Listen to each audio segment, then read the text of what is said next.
Hi. Hi. Thank you so much for having me. I'm Oh, excited. I'm very happy to thank you for coming here, Alex. Thank you. So, welcome to That's Fire with Kate, the podcast where business, spiritual growth, style, and wisdom collide. So, I'm your host, Kate, and here we're not just having conversations, we actually dropping wisdom that burns through the noise. I love that. And here's the twist. So every time when me or my guests say something that we want you to remember or pay attention, or the thought that may change or shift your perspective, me or Alex, we push this gold button. That's fire. This is our way of saying pay attention. This is something that you need to remember. And let me introduce my guest in my podcast. I'm very thrilled that I have you, Alex, right? Yeah, today's guest is Alex, a fashion creator who is redefining personal style, storytelling, and confidence online. She's built a powerful presence by turning everyday outfits into moments of art and self-expression. So, guys, get ready. This one gonna be straight fire. I love it. Alex, please, can you please share a little bit to everyone about yourself? Yeah. Well, I wanted to say thank you so much for having me. Um, we have known each other for a couple of years, and it is very, very nice when people that you know actually support you and respect you. And the fact that you wanted to talk to me.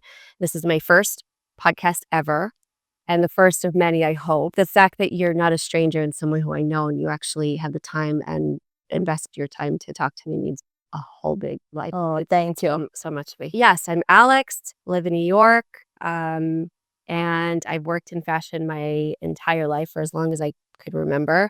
And it's something that I always, always liked. I remember when I was a little girl, this is going to sound very lame, but I remember reading Vogue magazine and all these fashion magazines. I loved it. There was a connection, and it wasn't ever like a superficial materialistic connection. It was more of like the creative designers behind the brands. And I always was very intrigued by that. And my background, I guess, when I was studying in school was completely different. It was marketing, it was business. I actually, from a very, very young age up until the first year of college, was studying performing arts and I loved music.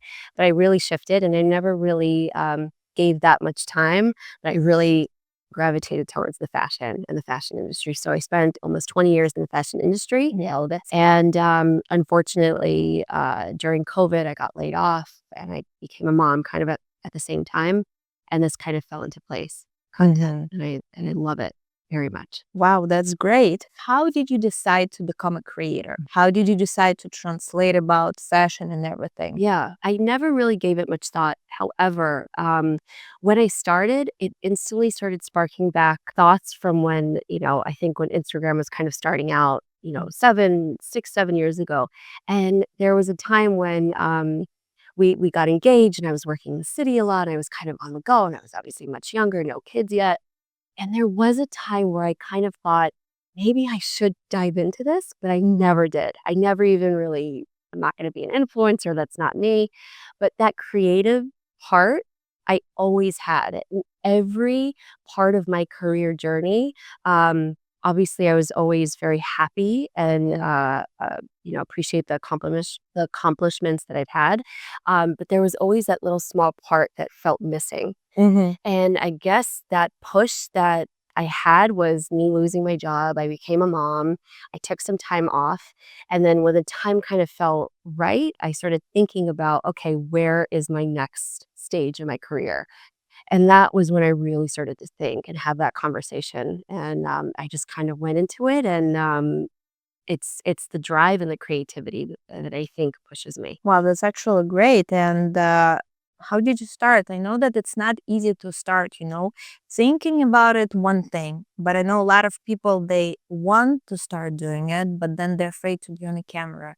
Then when they are on a camera, they don't like it, like it's a lot of fears. It's a lot of in our mind. It's just in our mind. It's all about inside our head. And did you face any of these challenges? In the beginning, absolutely not. 0, Mhm. actually. I literally remember having a conversation with my husband, who is an entrepreneur and a business owner, and he's dabbed into that industry before his business, and he's worked with influencers. And I've heard that conversation before kind of in the background while I was taking care of my newborn baby. Mhm. Um, and I remember that feeling was, okay, wow, I think I want to do this. I was a little hesitant in the beginning because I just wanted to make sure that this was, in fact, 100% the journey that I wanted to go down Mhm. and pursue. And to be very honest and full transparency, when I started creating content over a year and a half ago, I was fully naive. I had no idea what I was doing. There was no fear, nothing. The more I started doing it, that was when I was like, okay, this is serious. I have to work with someone to really teach me how to do this correctly. And that was when I kind of started thinking, okay, wow, this is a real job. I started having doubts a little bit, but I think the doubts didn't outweigh the fulfillment I had for it. That's great. Yeah. I think that's fire. Because I love it. I love that your doubts, they were smaller, that the fulfillment that you get out of what you do, and the whole opportunity that you kind of embrace yourself to something that you really wanted to do and that you enjoy the whole process. I think this is so important, and I think it's the key, that Absolutely. you let yourself to Yeah. do what you love to If do. you do something every single day, regardless of whether you're a teacher, content creator, a doctor, first of all, you need to be very consistent and you need to have that passion. I agree. The passion comes before anything. I agree. Consistency is a key to everything. I agree. I think if you're consistent, there is no way that you can fail. Like, yes, you No. will do mistakes. Yes, the results might be not as you want Mhm. from certain things, but it's not like, if you're consistently doing and improving it, this is where you win. I also think, and can agree with that phrase, what you just said, failure is a very important part of any jurors. Because not necessarily failing, but you need to learn how to pick yourself up, and that will keep you going, and the consistency will help you through that. 100%. I absolutely agree. So, how do you stay inspired and decide which style or trends to showcase to your audience? Okay, great question. And this is something that every single content creator and influencer goes through, regardless of how long they've been in this journey. So I've been creating for about a year and a half, and through that, I've met a lot of creators, and I've had the opportunity of talking to many who have been in the industry for 10 years, for a year, for 6 months, for a year, um, and they all have that one consistent thing in common, and I've had that as well, is lack of creativity or lack of what was that word? Kind of right, kind of going up and down. I'm like, "Oh, why am I doing this?" And then the creativity kind of comes back to you in a week. So Mhm. what I do is I try to, if I feel I'm not in that creative space, maybe it's the weather, maybe I don't feel good, I Mhm. take a pause. And then when I feel better, I just go on my phone and I kind of search through different content creators and different influencers for different ideas, whether it's something that I could see on the street or something that I'll see on my phone, and I save it. And then that kind of sparks that creativity again. Oh, that's great. I think that's great thing. Yeah. I think everybody does it who does it always consistently. Yeah. It's just not possible to create something on your own all the time. Yeah, I mean, we're also human. We have lives, we have children, we have businesses, we have different things going in our lives, and we're not robots.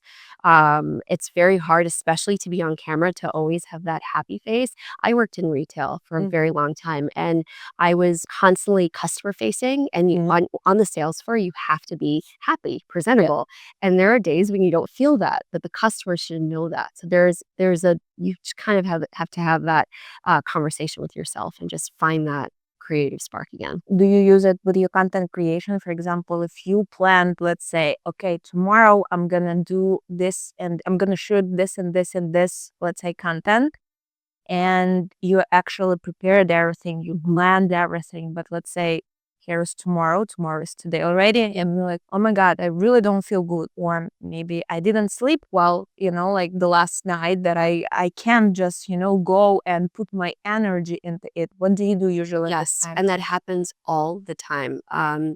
Because you I have kids. stop because, from working with coaches and people who have become my mentors, they've been in this industry for a very long time. It always shows on camera. If Mhm. you are not feeling it, if you're not feeling what you're putting out, it will resonate. It will not resonate, and the audience will see that. And I try to be very consistent, and I do find time every single week to shoot maybe 2, 3 hours Mhm. a day, once a week.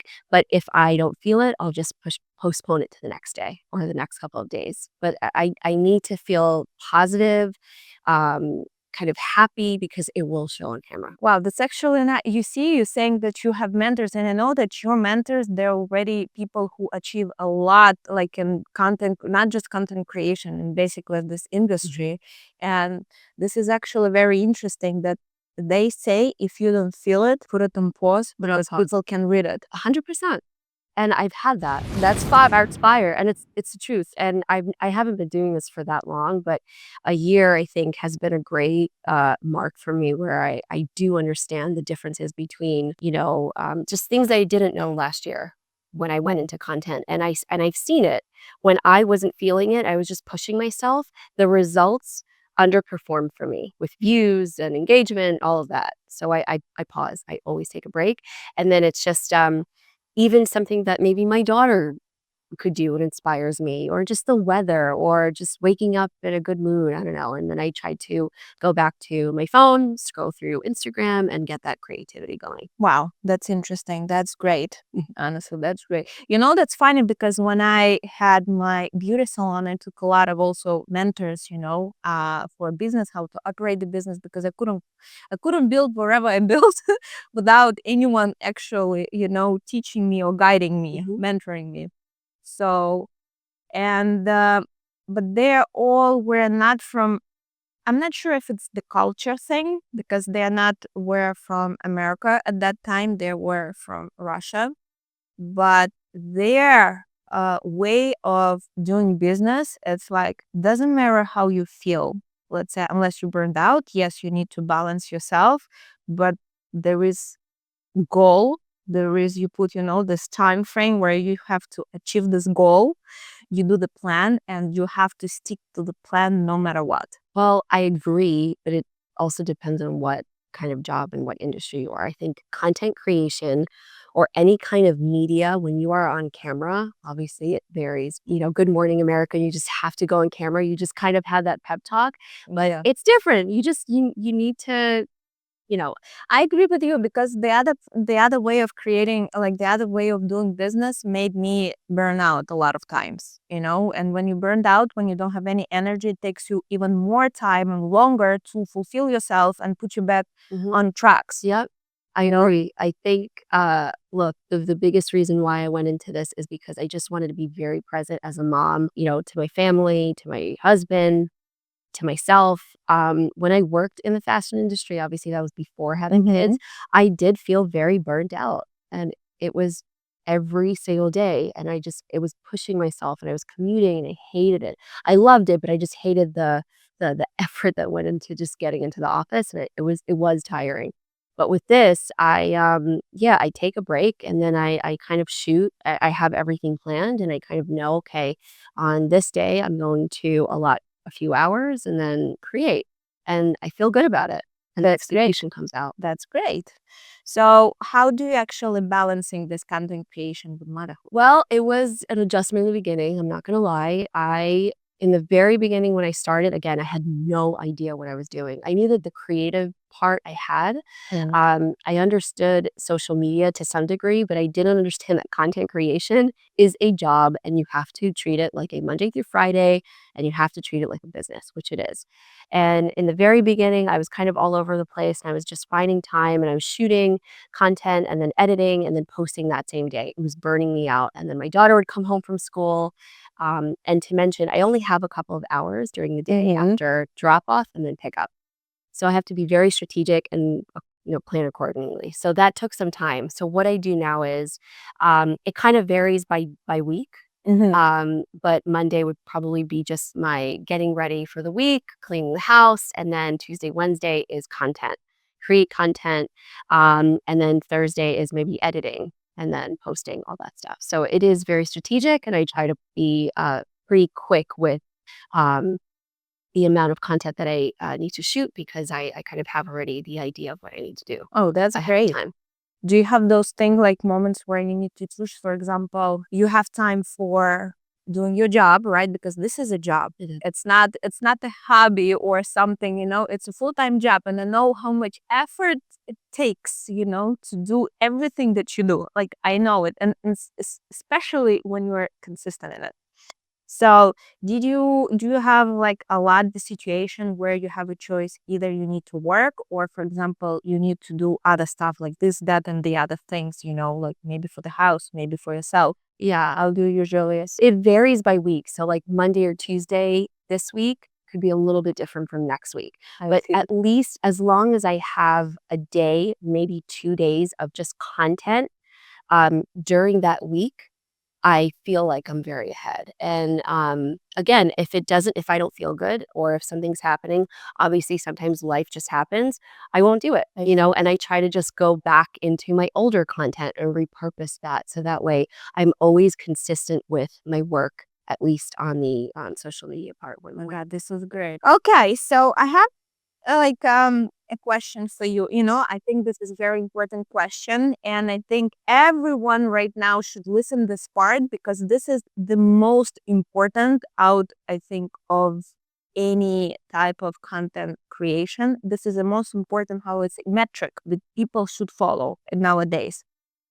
You reach almost 3,000, right? a little under In Little, yes, almost. 2,500, something It's like like that. that's a great number. But what I like about your audience that you have very high engagement. Your followers, they engaging with your post in the most amazing way. They always commenting, they always discussing things after like under your reels. And this is, I think, the most important, I cannot say metric, but thing that actually makes you. This is something that because you can have, I don't know, 10 millions of people following you, but if your audience is not engaging with you, like just 10 millions of, I cannot say nothing, but look, of just quiet space, I right? agree. Because that's the most important. It's not about the amount of people, it's about the engaging that you have, people who actually having conversation with you, people who actually follow you and trust you and they like engaging with you. So what are your tricks for this engagement? Do you use any, I don't know, maybe hooks? Like what do you do? Yeah, that's a great question and a very, very important one for anyone who is in this industry and wants to become a content creator. Um, so I don't have, you know, a secret sauce, but there are very, I guess, strategic approaches to have high engaging content. Hmm. The first and foremost, obviously, is create a lot of reels. A reel is a video that you do, and I tend to do them a little shorter, maybe 15 seconds, little shorter, maybe a little longer. Um, I think the pace of a video is very, very important. So if you're talking, always have a caption and some sort of hook. So essentially, you want your audience or non followers to stop scrolling. And that is the hardest way because if you're just think about it, you're on a couch and you're just scrolling, right? We've all have Instagram for so long. Yes. You've seen everything. It's like, "Oh, wow, who is that and what makes them so unique?" Right? And I there is something that I wanna mention, and this is something that everybody goes through, and I went through it, I'm still going through it. There's a creator, who is incredible, and she's very talented. She started around the same time I did, maybe 2 months after I did, and exactly a year to date, she is almost at 500,000 followers. Wow, that's a great And, success. I remember following her. I came across her page organically, and it was this last year in August, and I remember asking her, "Wow, how did you achieve 30,000 followers?" She said it took me a couple of months just posting every single day.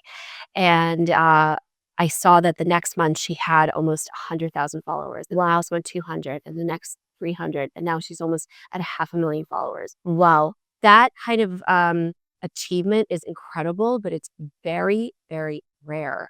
It is. You need to have, yes, high engaging content. You need to always have a call to action. Wait a second. I wanted yeah, that's fire. And this is something I really want you to pay attention on right now. Like this, what she's saying right now, trust me, will save you a lot of money if you go somewhere to study. They will tell you the same thing.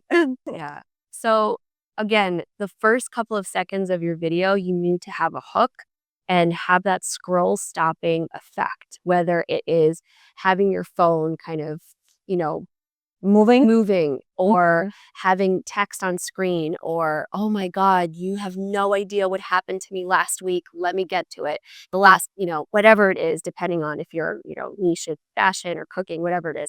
Um, and then the last couple of seconds of the video, you need to have a call to action. I mean, there's so many steps to it, but a call to action. And the most important is if your audience comments, comment back. Have your comment section be a chat room. And that took me some time. I used to always say, thank you so much. And that's it, a little heart. I improved in that. And then if somebody says, oh, I love your pants, where did you get them? Engage in them and say, thank you so much. I got them from here. What were your favorite, just engage with them and ask them a question and reply back.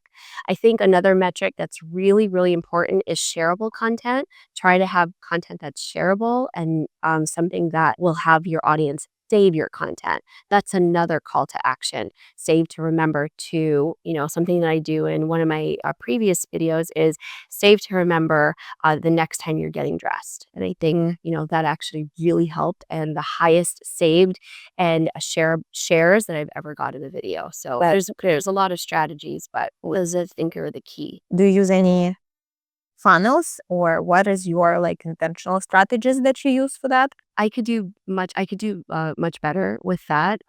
There are so many ways, and I think the biggest reason why I started doing content is to have freedom in my time and to monetize. Mm. There's so many ways of monetization, and I'm not quite there yet. I think what I'm doing now is through my shoppable, I guess, affiliate links that I. Yes. I like Shop My. There's also LTK, but I prefer Shop My. It's just a more user-friendly app. And I again, I could be much better with that, but on a weekly basis, I always try to connect with my audience through either links, direct them through all of my looks that I have. So every single video that I have, all of my looks are always linked to my Shop My. So that's kind of the only funnel that I'm using. Shopify is a great app. I actually use it. I love it. Yeah. It's so great. It's so easy. Basically, I don't know, great decision, not decision, I'm sorry, great solution for those who wants to look stylish, and at the same time, like me, no idea how to create style. You just find your people and you just basically follow their links. I think the biggest contributing factor to success on social media is sure. I've seen thousands upon thousands, if not millions, of content creators who are in the fashion space. Am I any different? No, maybe not. But you need to bring your own contributing factor. You need to bring your own personality and your own idea and your own takes. That is what will differentiate you from different creators. So I think that's also really important, is not being afraid to talk, to be vulnerable. And I could get better with that as well. I see. So let me ask you a question. If you could only wear 3 brands for the rest of your life, for all the occasions, for sport, for sleep, for, I don't know, weddings, for home, what, no matter the occasion, what would you choose and why? Okay, is this any brand, any designer? Yes, but for the rest of your life. Oh my goodness, that's very difficult. Well, I do love Club Monaco and that everyday style. I'd say Club Monaco for every day. Chanel, if I could do Chanel for the rest of my life, who wouldn't? What fashion girly wouldn't want to do Chanel? Um, Gosh, I guess, and the third. I don't know, So much maybe choice, right? like, I think it would be Victoria Beckham. Victoria and Beckham. Yeah, yeah, yeah. Wow, okay. Because and I'll explain why. I could have done Dior, I could have done any other brand. I really love her, and the reason why is, A, she's a Spice Girl, and Spice Girls were, like, the loves of my life. I love them, I grew up on them. I love how true to her style she is. She doesn't follow trends, and she just really strays keeps it, she knows her customers. She knows what the women, who shop her brand love, and she really stays true to that, and I love her, and I love her aesthetic. That's great. Thank you for your answers. How would you describe your style in 3 words? I think effortless, modern, and chic. I agree. 100% agree. I try. I try.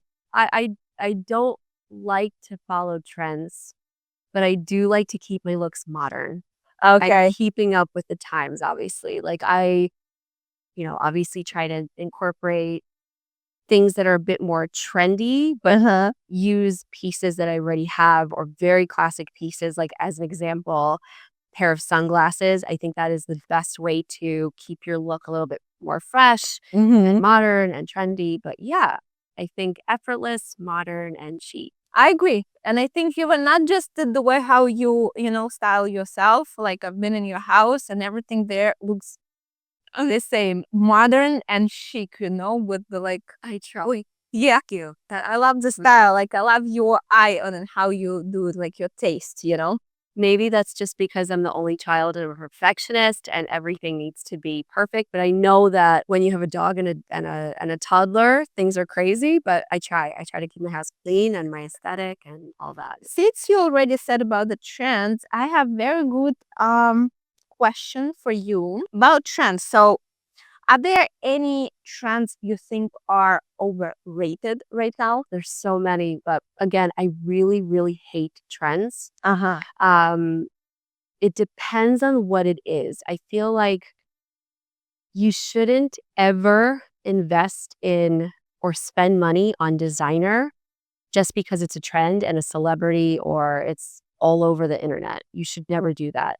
What I do is go to Zara, Mhm. H&M, or wherever it is, J. Crew, and get something that's more affordable if you wanna be on the Yeah. trend. Mm-hmm. Um, but I always try to keep things as classic as I possibly can, even if it's expensive or fast fashion.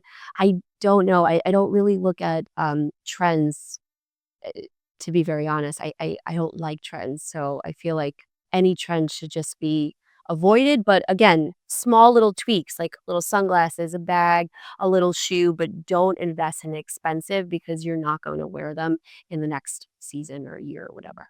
Okay. And do you think, are there any trends that maybe secretly, maybe not, you love, but they're already kind of out, like of style, let's say, but it used to be trendy? Yeah, the Alaya mesh flats. I think Yeah. they're cool. I like the concept. I didn't buy them Mhm. because I know that in the next couple of months, definitely next year, they will not be seen anymore. And I feel like people overinvested and they spent $1,000 on these shoes and they're cool, they're trendy, but they're not the classic ballet flat or a classic flat that you could invest in and have maybe go to Chanel or a Dior or something like that. But I would say maybe if I would pick a trend, it would probably be the Alaya flat. I see.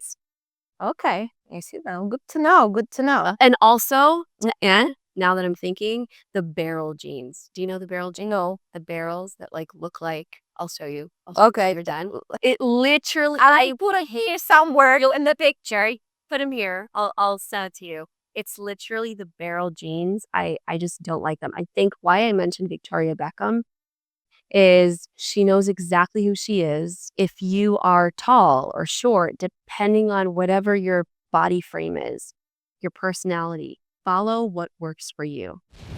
Correct. That's fine. I think you should add the So important, and that is why I love her. I love who she is. I love her aesthetic, And there's so many other celebrities and people in the industry, but stay true to who you are. Again, don't follow the trends. Stay true who you are and what works for your body type. Yes, I think it's so. What's one timeless piece every woman, regardless of, I don't know, like year that we live, or like what one timeless piece every woman should have in her closet? What I'm wearing right now, a Jacket? black classic blazer. It will go. I've had this, and I have many, many blazers in my closet that I've had for years, a decade, if not longer. I can't even express how many outfits and looks I've styled with this blazer. I've dressed it up, I've dressed it down with a pair of jeans, sneakers, or heels and a dress, a black classic timeless blazer, or in white or in gray or in blue, but a classic blazer will take you every night through years, every decade. Okay, and when you're dressing for the day, how you usually choose your outfits? Let's say you choose it out of today I want to feel comfortable, or let's say you choose it out of the thoughts what impression I want to Set to the world. set to the world. Yeah, like what like I want to be, let's say, like I want to say some statement to the world, or I want like the way how I feel or how I Sure. Well, I think it depends on how you're feeling that day and the weather. I think, look, we live in New York and the winter's brutal and there's a lot of seasonal depression. It also depends on where I'm going. If I'm just with my daughter and running errands, I'm not gonna do the whole glam, and I just wanna be as comfortable as possible. But if I'm going to, hang out with my husband for lunch or going somewhere cool, I'll try to, bring up that style and again, I think it also depends on your mood and the weather, but I do like to play with my style, play with my looks, keep my look, as modern as I can, or as classic rather as I can, but then incorporate maybe a fun bag or a fun shoe, a fun jacket to just kind of bring that personality out. That's great. So you go out of your feeling how do you feel for Oh, yeah. today. 100%. I see. Just like my content, if I'm not feeling it, sweatpants. I used to hate sweatpants, but I will admit I do put on sweatpants, a sneaker, a little hoodie, a little hat. It depends on the weather and depends on the mood. I think Sure. it's I think if you're a mom who lives in New York, and you want to be comfortable and you have to do a lot of stuff and walk around, sweatpants, like hoodie, and just I have 100% yes choice. Sure, but I do have to say, actually, there are days where sometimes I do push myself and I do feel a little better. I'll put a little makeup on, I'll get myself dressed, and I do feel okay. I think I have it. I That's think I nice. have it. Maybe it kind of sparks that like creativity again with content. So it kind of varies on the day. I see. That's great. What are your fashion icons? Like, Oh, the okay. Well, I think Karl Lagerfeld, hands down, always and forever. I adore him. I think he is such a genius in so many ways, and um it's so sad that he's gone, and like the world really does miss him. And for those who don't know, I worked at Chanel for a number of years. Um and although I've never worked at the Paris location, I never met him, his presence was always there. And I think what he did with Chanel and obviously Fendi, or just with the world, he was so creative. And he really truly understood his customer and the woman that gets dressed every day. And he glamorized, and he was amazing. Victoria Beckham, because she really stays true to who she is and her style. And, I think Jackie Kennedy. I love how chic and elegant she always was, and she really is another person who knew her style, and she set the trends. She was kind of the trendsetter. That's nice. Yeah. That's nice. Let me ask you another question. Any fashion regrets here in the past? Okay. So we were talking about Britney Spears, that Britney Spears era, kind of getting out of the early 2000s, going into the mid 2000s. I think that was really when I could really think, because I was in my early 20s, the heavy makeup. Yeah, it was, and also the over accessorizing. I always knew my body type was, I was always the T. So I wasn't really putting things on that didn't really fit my frame.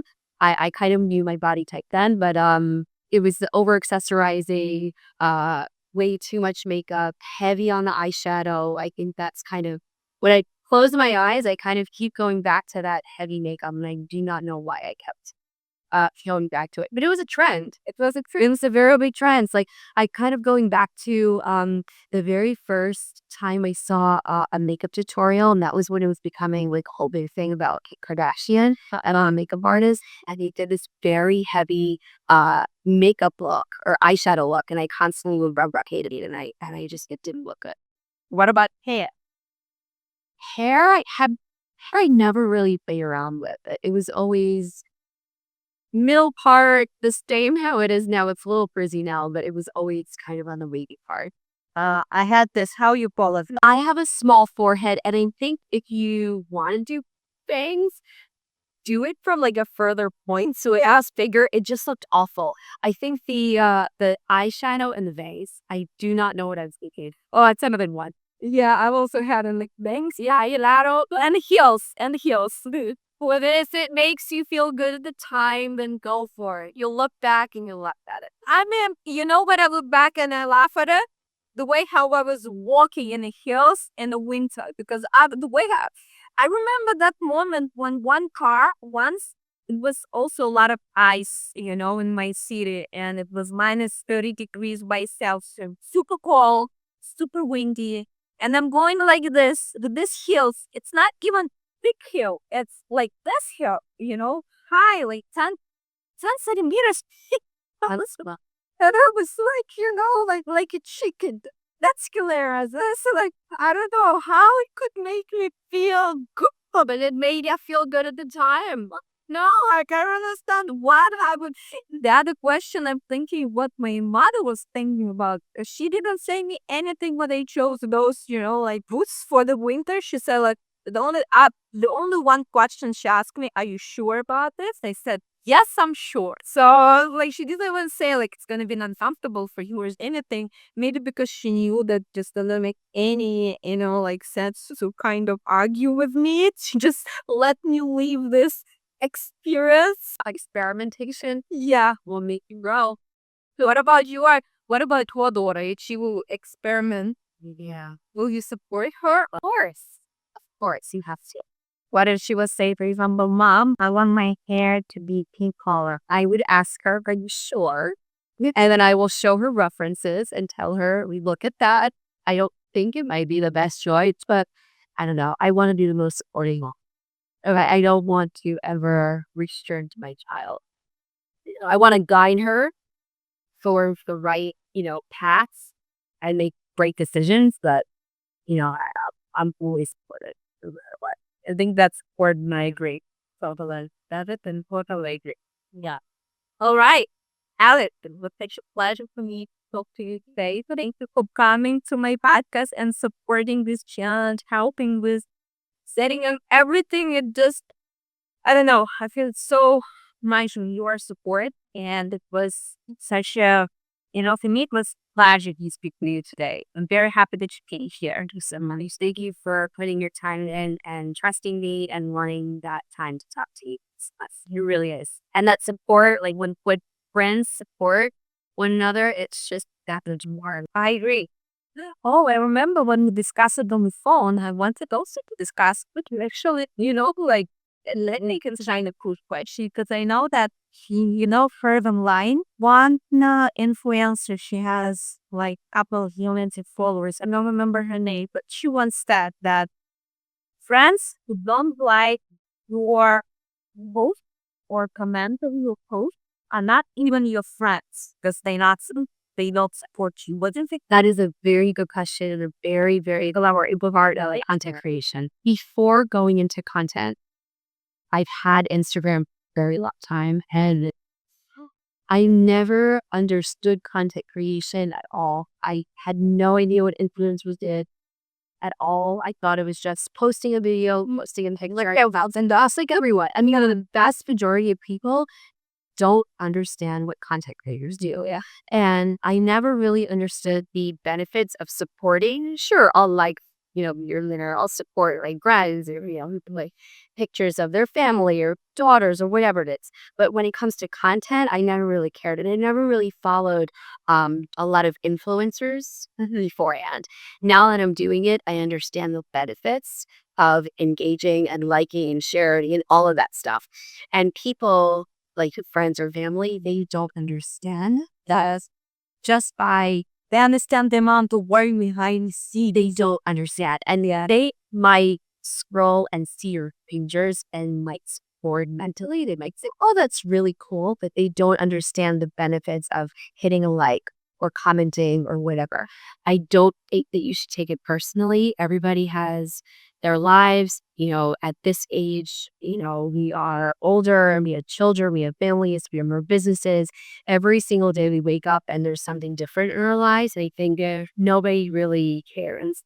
Respectfully, it took me a bit of time in the beginning to kind of process that and understand that, but I never really took it personally. I think this is how it should be. For me, I also faced this thing when I created a lot of content for my work page. And it was in the beginning, I even sent posts to my friend and asked the king translate that I commented because I started to explain that, like I want the engagement to make it high engagement. Please help me.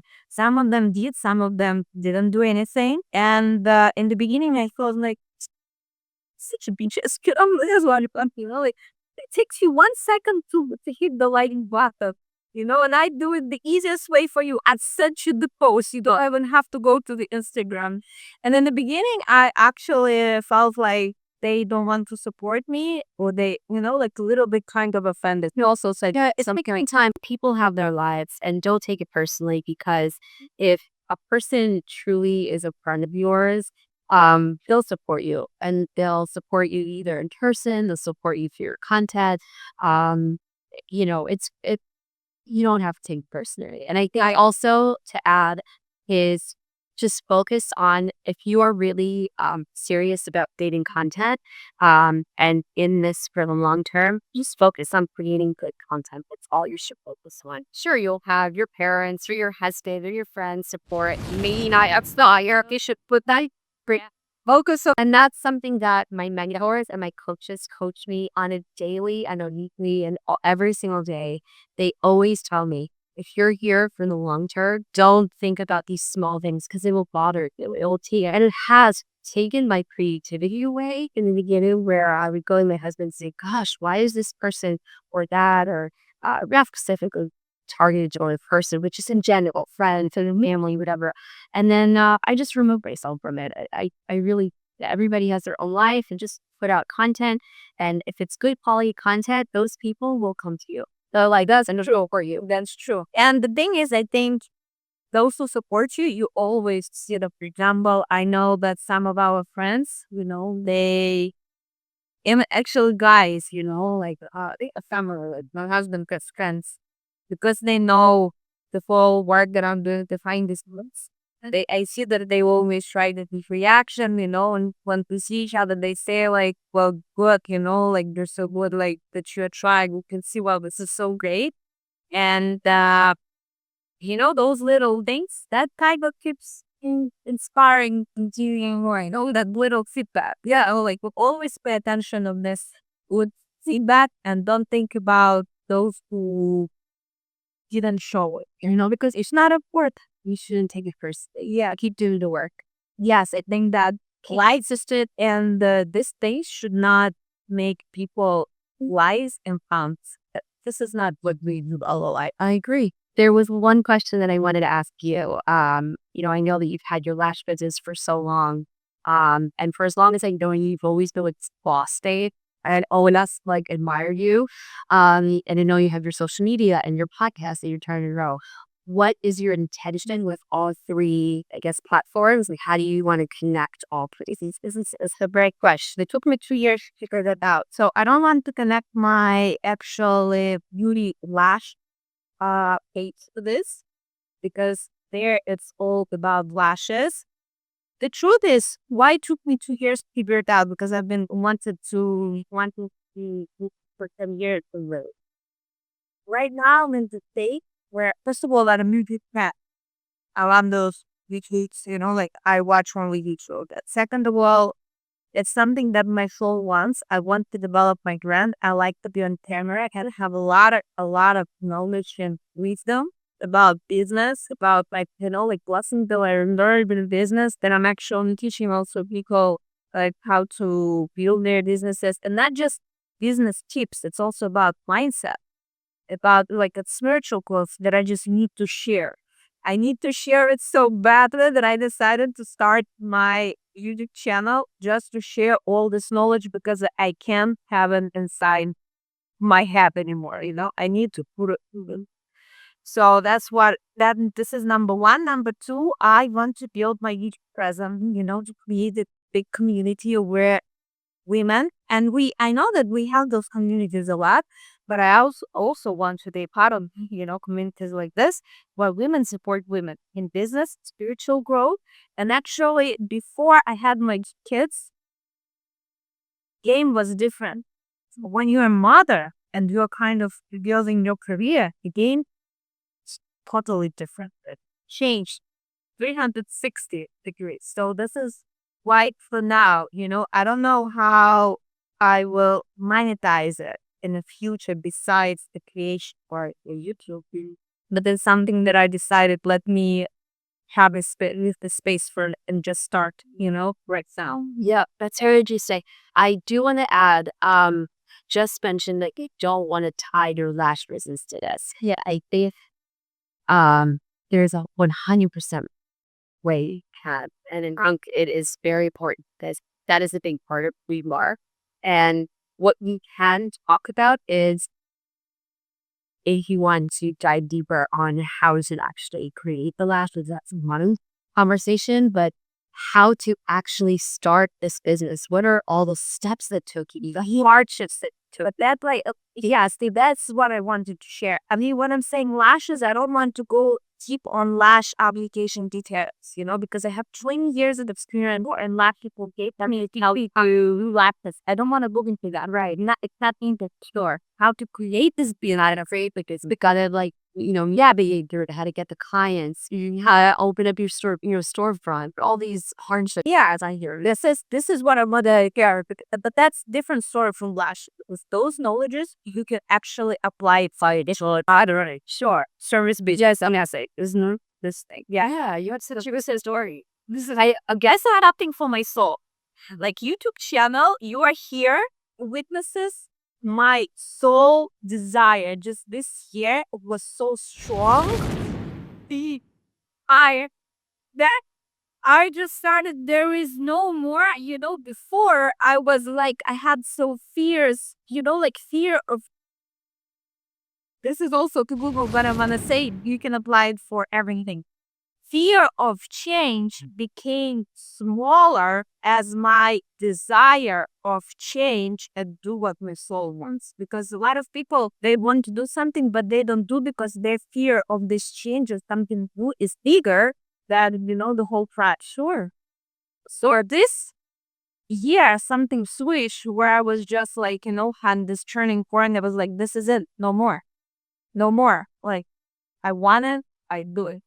My soul, and my soul right now is so happy. Yeah, You just look on the. look, that's such a beautiful story. I think this is a great ending to our episode. That's fire. Yeah. Oh, Starlight. Yeah, thank you for being here. Thank you so much for your trust and just your time. Yeah, it means so much. Thank you. Thank you for your time too. And I will put all the information of Alex's account, which you can see it in the description. And see you in the next episode.